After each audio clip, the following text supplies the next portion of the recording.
Kumusta na ang usapan ng Estados Unidos at Iran? Parehong panig ay nag-uusap at nagkita na rin ng personal na may mahalagang ibig sabihin. Huling nagkita ng harapan ang dalawang panig noong Abril 11 at 12.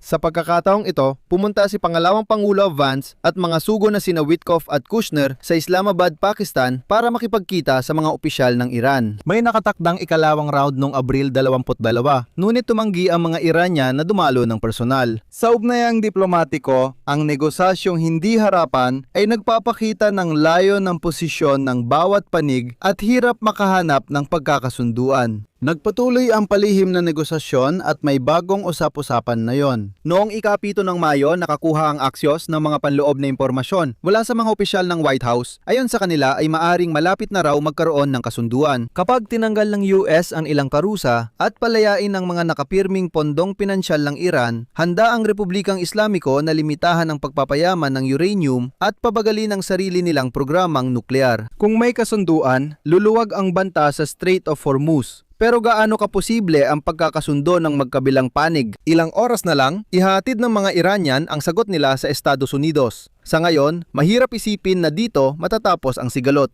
Mataas pa rin ang tensyon sa kipot sa pagitan ng mga puwersa ng Estados Unidos na handang muling umatake at Iran na di pa natatalo. Kayo, anong palagay ninyo? Tulad dati, may dagdag na impormasyon sa komento o deskripsyon. Salamat!